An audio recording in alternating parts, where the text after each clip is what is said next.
वक्रतुण्डं महाकाय सूर्यकोटिसम्प्रभ निर्विघ्नं कुरु मे देव सर्वकार्येषु सर्वदा। मंगलम भगवान विष्णु मंगलम गरुड़ध्वज मंगलम पुंडरीकाक्ष मंगलाय तनो हरि। अच्युतं केशवं राम नारायणं कृष्ण दामोदरं वासुदेवं हरि। श्रीधरं माधवं गोपिकावल्लभं जानकी नायकं रामचंद्रं भजेहम। देखिए, कथा बहुत अच्छी है। आप लोग से कहते हैं कि जितना समय मिले उतने समय में आप कथा सुनिए, दूसरों को भेजिए, लाइक करिए, सब्सक्राइब करिए, पुण्य की भागी बनिए। कथा सुनने का बहुत बड़ा महत्व होता है, सुनाने का भी महत्व होता है। हम देखिए, जो भी कथा कहते हैं शिव से ही जुड़ी कहते हैं, क्योंकि शिव जी का हर सबसे बड़े शिव जी हैं। सब देवता देवी इकट्ठा होते हैं, सब देवतन का नाम तो है, फिर सारे भगवान एक ही हैं। जैसे कि ओम, ओम शब्द में ही सारे देवता विराजमान है। अगर आपको कुछ नहीं है तो ओम, ओम का मंत्र करिए, ओम 33 कोटि देवी देवता विराजमान है, क्योंकि ओम शब्द बहुत बड़ा मंत्र है। तो देखिए, जब एक दिन आपस में शंकर जी काशी में आए तो विष्णु भगवान शंकर जी के बिना रह नहीं पाते थे। हमेशा कहते थे कि प्रभु जहाँ आप रहेंगे वहाँ हम रहेंगे, तो हम कैसे आएँ, ज़मीन पर कैसे पैर रखें। तो विष्णु भगवान भोलेनाथ कहें कि अरे नारायण, आप सोचो तुम कैसे आओगे। कहें बताओ तो कैसे आएँ। कहें कि ठीक है, तुम पैर नहीं रखोगे। तो ऊपर से सीधे बहुत बड़े नाग बन गए। नाग बन के आए, शंकर जी के गले में लपट गए, ताकि पृथ्वी में कहे कि काशी में कंकड़ में ही शंकर हैं, तो सब कंकड़ में ही शंकर हैं, तो बताइए कि हम ज़मीन पर पैर कैसे रखें। तो शंकर जी के गले में लपट गए। जब लपेट गए तो गंगा माँ सोचने लगी, क्योंकि विष्णु के चरण से गंगा निकली हैं, और देखिए भोलेनाथ के सिर पर समाई हैं। और जो ब्रह्मा उनके कमंडलों में, तो लोग कहते हैं गंगा में नहाने से विष्णु हो जाते हैं, शंकर हो जाते हैं, ब्रह्मा हो जाते हैं। तो 33 कोटि देवी तो गंगा जी में हो जाते हैं। गंगा का तो महत्व कम नहीं है। गंगा अपना कितने रूप धारण की हैं, और गंगा शुरू से शिव जी को ही अपना पति माने हैं। देखिए, सगरों गंगा जी घट जाएंगी, कम हो जाएंगी, लेकिन काशी में गंगा जी कभी नहीं घटती। क्यों? कि काशी में वरदान मिला है कि मेरे ससुराल है, मेरे पति का घर है, हम यहाँ कभी कभी यहाँ से छोड़ के नहीं जाएंगे। गंगा माँ तो पावनी गंगा है भाई, जहाँ से विष्णु के चरण से निकली, सिर पर धारण किए शंकर जी के, तो गंगा का तो बातें अलग है। तो अब आपस में इसी तरह पार्वती माता, भोलेनाथ, विष्णु भगवान, लक्ष्मी माता, नंदी भी सब अपने विचर रहे थे। बिगड़ते बिचरते देख रहे थे कि चलें देखें भाई, काशी में कितना मेरा भजन कीर्तन नाम हो रहा है। तो एक जगह गए, देखे तो वहाँ बहुत से लोग बैठे थे, शिव पुराण हो रहा था। तो भगवान कहे, पार्वती माता कहने की कहो प्रभु, जब शिव पुराण का कथा जहाँ होता है, भागवत होता है, तो क्या जो लोग सुनते हैं उनका मन लगता है? तो कहें कि यही तो बात है कि कितना लोग तो देखने आते हैं, कितना लोग बैठने आते हैं, कितना लोग सोने आते हैं, और कितना लोग मन से ग्रहण करते हैं। और जो मन से ग्रहण करता है वही अंदर आत्मा में पाता है। एक बार अगर मन से शिव पुराण सुन ले, या एक बार मन से भागवत गीता सुन ले, तो उसकी हृदय आत्मा में भगवान स्वयं विराजमान हो जाते हैं। लेकिन किसी का मन लगता नहीं है। पिक्चर तो लोग 3 घंटा देख सकते हैं, बुराई 4 घंटा कर सकते हैं, किसी की निंदी चुगली, लेकिन भगवान के भजन का, कीर्तन का नाम में उनका मन ही नहीं लगता है। क्योंकि भगवान स्वयं पार्वती जी से, भोलेनाथ कह रहे हैं, देखो पार्वती, जब पुनर्जन्म को बहुत बड़ा तपस्या होता है, तब उसका मन अच्छे कर्म में लगता है, दान में, पुण्य में, सत्संग में, कथा में, पुराण में। उसके मुँह से जहाँ वो बैठेगा भगवान का ही चर्चा निकलेगा, क्योंकि पुनर्जन्म का संस्कार उसके अंदर आ जाता है। इसीलिए लोग कहते हैं कि 84 लाख जोइन, 84 लाख जोइन से ही मानुष्य तन मिलता है। तो जो अच्छा कर्म करता है तो उसका पता चल जाता है पृथ्वी पर, और जो बुरा कर्म करता है उसका भी पता चल जाता है। जैसे जो शराब पीते हैं, गुटखा खाते हैं, किसी का निंदा करते हैं, बुराई करते हैं, किसी के द्वेष में रहते हैं, उनका आत्मा हमेशा जलती रहती है। तो वो समझे 84 लाख जोइन से अच्छा कर्म करके नहीं आए हैं। क्यों? कि किसी के प्रति घुटन नहीं होना चाहिए। अगर आपके घर में कोई अतिथि आया, कोई ब्राह्मण आया, भोजन करे तो खुश होना चाहिए। तो क्योंकि भगवान खुश होते। देखिए, आपने कुछ नहीं लाए हैं, न करने वाले हैं, न कराने वाले, जो कुछ भगवान का ही दिया है। अगर भगवान का इच्छा है तो आपके घर में संपदा है, अगर भगवान की इच्छा है तो आपके घर में कुछ भी नहीं है। तो भगवान ने अगर आपको पहनने को, ओढ़ने को, खाने को, रहने का जगह दी है तो उनका धन्यवाद करो ना। हम रोज़ धन्यवाद करो, हे भगवान करोड़ों करोड़ों बार धन्यवाद, आपने इतना सुंदर हमको घर दिया, इतना सुंदर शरीर बना के दिए, शरीर में पूरी अंग दिए। मान ला अंधा हो जाते, लंगड़ा हो जाते या लूला हो जाते, क्या कुछ कर पाते? लेकिन भगवान का धन्यवाद करो, हे भगवान ये मंदिर को इतना सुंदर आपने बना के दिया, इसमें 33 कोटि देवी देवता विराजमान है। तो सबके अंदर परमात्मा का जो चुगली, बुराई, किसी का कूढ़न, जलन, उसकी आत्मा में कभी 84 लाख जोइन में उसको जाना ही पड़ेगा। भगवान कहते हैं मानुष तन हम तुमको बना के दिए हैं, जो कुछ दुनिया में दिखाई दे रहा है सब कुछ मेरा है। उसके बाद तुमने किसी से द्वेष, किसी से चिढ़न, किसी से जलन, तो तुम्हारा मुक्ति होने वाला नहीं है, क्योंकि सब कुछ देने वाला प्रभु है। प्रभु किसी रूप में दिलाते हैं, इंसान कभी भगवान अपने रूप में नहीं आते हैं। बच्चे के रूप में आ जाएंगे, सयान के रूप में आ जाएंगे, किसी न किसी रूप में भगवान आते हैं। ये सोच लो कि कुत्ता है, बिल्ली है, बकरी है, छिपकली है, ये भी तो कोई आत्मा है। पता ना, हो सकता है कोई आत्मा हमारे ही घर का हो, तो उसको नहीं कुछ हो तो जो आपसे सामर्थ्य बने उसको खाने पीने के लिए इंतज़ाम कर दीजिए, पानी रख दीजिए, थोड़ा सा चावल रख दीजिए, थोड़ा सा मीठा रख दीजिए, जिसके जो हो। इसीलिए भगवान कहते हैं कि 84 लाख जो मामूली नहीं होता है। भटकते भटकते भटकते आदमी मानुष तन पाता है। इस जीवन को व्यर्थ मत जाने दीजिए। जब बैठिए भगवान का भजन करिए, कीर्तन करिए, उनका नाम लीजिए, उनके नाम से उठिए बैठिए। हो सके तो अच्छा ही मन में सोचिए, हे भगवान सबका भला करिए, उसको भी सुखी रखिए, उसकी हृदय आत्मा में तो आप ही विराजमान है। ऐसे अगर दूसरों के लिए आप प्रार्थना करेंगे तो भगवान आपका स्वयं कल्याण करेंगे। तो इसीलिए कभी मन से किसी के बारे में बुरा मत सोचिए, क्योंकि मैं कौन हूँ, मैं आत्मा हूँ, मैं शरीर नहीं हूँ। भगवान कहते हैं कि शिव है तो शरीर है, शिव निकल गया तो सौ हो गया। सारे संसार के हृदय में आत्मा परमात्मा का ही वास होती है। हमारे कर्मानुसार बालक होते हैं, बेटा होता है, बेटी होता है, पति होते हैं, परिवार होते हैं, मेरे कर्मानुसार। तो ईश्वर बारी फुलवारी भगवान का है, इसमें आसक्ति मत हुई। हे भगवान आपने दिया है, ये आपके बाल बच्चे हैं, उनका हम सेवा कर रहे हैं, तो ये भी आपका पूजा है।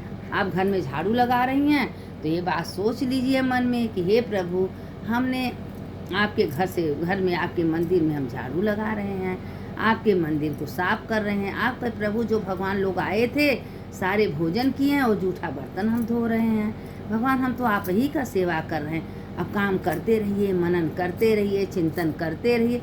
देखिए भगवान धीरे दिन करते करते करते आपके हृदय आत्मा में विराजमान हो जाएंगे।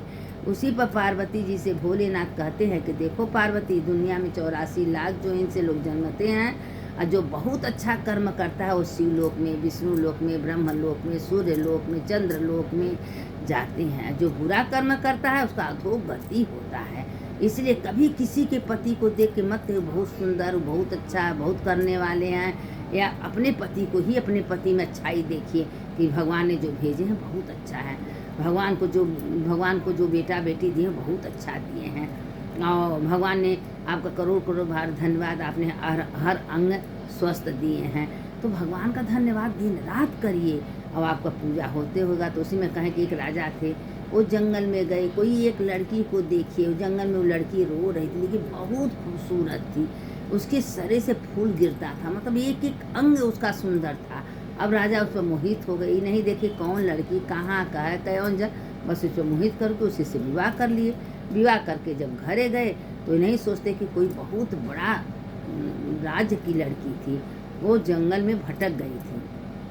अब रही गई राजा के पास, वो इतनी अच्छी थी, अब पूरी राज लोग चिढ़ने लगे राजा से कि राजा बहुत गलत किए, ऐसा नहीं करना चाहिए। लेकिन राजा इतना आसक्त थे कि घर से बाहर नहीं निकलते थे, उसी के नींद उठते थे, बैठते थे, करते। इतना आसक्त भी होना अच्छी बात नहीं है, क्योंकि भगवान कहते हैं तुमको मानुष तन बनाए, जहाँ तक तुम्हारी सीमा है वही करो। अब राज में पूरे लोग आते थे, अब उसी के पीछे दम आसक्ति। अब उनके राज में लड़ाई हो रहा है, झगड़ा हो रहा है, सब लूट रहे हैं, खा रहे हैं, राजा को कुछ ध्यान ही नहीं।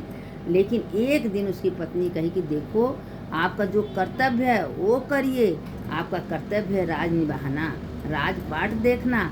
हम तो कहीं जा नहीं रहे हैं, हम तो आपकी अर्धांगिनी पत्नी बन के आ गए हैं, हम आपके राज में रहेंगे, आप अपना कर्तव्य से विमुख मत होइए। कहे नहीं, आप तुम भी मेरे साथ साथ चलोगी। लेकिन ये भगवान को मंजूर नहीं था।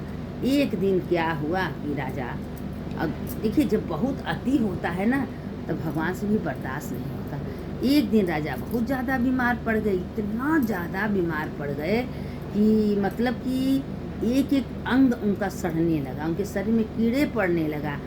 अब वो जो छोटी रानी थी, राजा से कहें कि बार बार हम आपसे कहते थे कि अपना कर्तव्य करिए, लेकिन आपको सुनाई नहीं देता था।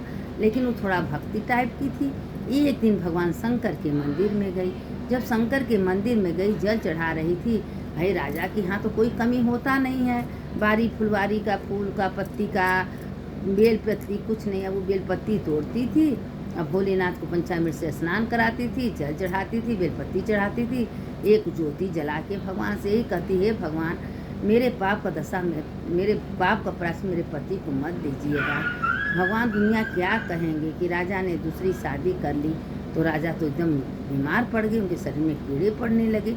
वो कीड़े क्यों पड़े, यह तो विचार करिए, क्यों पड़े?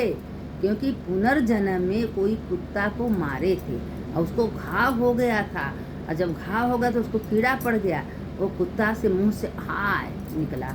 तो ये बताइए कि जो कुछ घटना घटती है मेरे पुनर्जन्म के ही कर्म से घटती है।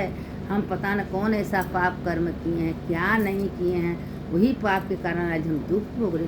हमको सब कुछ पता होते हुए भी हम बुरा कर्म करते हैं, न कि न हम भगवान का नाम लेते हैं, न भगवान का। देखिए भगवान का नाम 24 घंटा चलते उड़ते, भगवान ये नहीं देखते तुम नहाए हो कि नहीं, तुम क्या कि बस मन से उनका आराधना करिए। हे भगवान, हे भोलेनाथ, हे गौरी शंकर, हे महादेव, आपको तो सब ज्ञान है, आप सब जानते हैं। मेरे अंदर जो पाप है उसको क्षमा करिएगा, और उनका नाम कीर्तन भजन सत्संग करते रहिए। करते करते करते करते एक दिन भगवान आपके हृदय में बैठ जाएंगे और आपसे भगवान बातें करेंगे। आप अगर सोएंगे तो भगवान से जो जो कहेंगे भगवान आपको सुनेंगे। तो अब वो रानी पूजा करते करते करते एक दिन भगवान प्रकट हुए, रानी तुम वर मानो, ओम त्र्यंबकम यजामहे सुगंधि पुष्टि वर्धनम उर्वारुकमिय बंधनात् मृत्युर्मुच्यते महामृति मंत्र को वो हमेशा 1000 ध्वजा जप, न कुछ खाने का शुद्ध न पीने का शुद्ध, दिन रात मंदिर में भगवान से आराधना करने लगी। एक दिन भगवान प्रकट हो गए, कहे तुम्हारा इतना आराधना इतना तपस्या देख के हमसे बर्दाश्त नहीं है। पार्वती माता देखे प्रेरणा हमेशा शंकर जी को देती कि हे भोलेनाथ, आपको दया नहीं आती है, आप समाधि में बैठते हैं, आपको कोई आराधना इतना करना। जब पार्वती माता इतना प्रेरणा दी तो उनको ध्यान हुआ, भगवान प्रकट कर रानी बढ़ना कहा, बस यही हमको वरदान चाहिए, मेरे पति जैसे थे वैसे कर दीजिए, नहीं तो लोग हमको कलंक लगाएंगे, आपको लगाएंगे कि आपकी भक्तन होते हुए ज़िंदगी भर आपका आराधना की और शादी के बाद उसके पति के शरीर में कीड़े पड़ गए। भगवान कहे तथास्तु। अब तथास्तु जब कहें धीरे धीरे धीरे उसके पति फिर पहले स्वस्थ हो गए। अब वो और पहले से ज़्यादा उनके अपने पत्नी से मानने लगे कि तुम्हारे वजह से आज मेरा शरीर स्वस्थ हो गया। कहें हमको मत कहिए, भोलेनाथ को आराधना करिए, भोलेनाथ को प्रार्थना करिए। आज भोलेनाथ की कृपा से भगवान भोलेनाथ आपको दंड दिए आपके करने के अनुसार।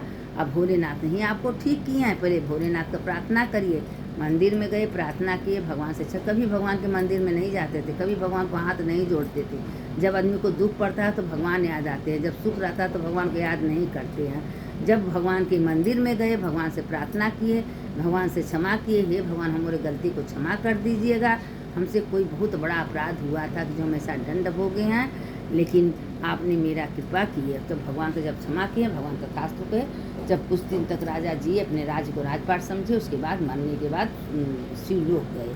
तो भगवान कहते हैं कि जो मेरा थोड़ा सा आराधना करता है, लोग कहते हैं कि कोटि कन्या महादानम एक बलपति शिवा, अगर मन से आप एक बलपति भगवान को अर्पण कर रही हैं तो भगवान मन से पूजा कर, जैसे बैठ जाइए कहीं, मन से भोलेनाथ को बना लीजिए, भोलेनाथ को जल चढ़ाइए, फिर पंचामृत चढ़ाइए, फिर दूध दही घी साथ चढ़ाइए, फिर उनके बाद जल चढ़ाइए, चंदन लगाइए, टीका लगा, मन से आराधना करिए, आँख मूंद करिए, वो पूजा आपका स्वागत होगा। देखिए हम कथा ज़्यादा नहीं भेजते हैं, थोड़े भेजते हैं, लेकिन ज्ञानवर्धक कथा है। इसमें आपका आत्मा तत्व का ज्ञान है कि वास्तव में इसमें है क्या, रहस्य क्या छिपी है। इसके आगे का कथा आप, इसके आगे का जो कथा बाकी हम आपको कल भेजेंगे। अब इस पर आप गौर करिएगा अब भगवान को चलते उठते बैठते भगवान का आराधना करिए, भगवान का नाम लीजिए, भजन कीजिए, कीर्तन कीजिए। जो ऐसा करता है उसके अंदर आत्मा में भगवान विराजमान होते हैं। और जो कथा कहता है उसका तो कल्याण होता है, जो सुनता है उसका भी कल्याण होता है। इसीलिए कहते हैं आप लोग रोज़ लाइक करिए, रोज़ सब्सक्राइब करिए, दूसरों को भेजिए, दूसरों से प्रेरणा कीजिए कि आप लोग भी करिए, आप लोग सुनिए। सुनने वाले की जय, सुनाने वाले की जय। शंकर शंकर हर हर शंकर, शंकर शंकर जय जय शंकर। मंगल भवन मंगल हारी, उमा जपत ही त्रिपुरारी। कथा बहुत लंबी है लेकिन हम थोड़े में डालते हैं कि आप उतने सुन लीजिए, आपको भोलेनाथ कल्याण करेंगे। अच्युतम केशवम राम नारायणम कृष्ण दामोदरम वासुदेवम हरिम श्रीधरम माधवम गोपिका वल्लभम जानकी नायकम रामचंद्रम भजे। सुनने वाले की जय, सुनाने वाले की जय। जो सुनता है उसका भी जय हो, जो सुनाता है उसका भी जय हो। हर हर महादेव, घर घर महादेव।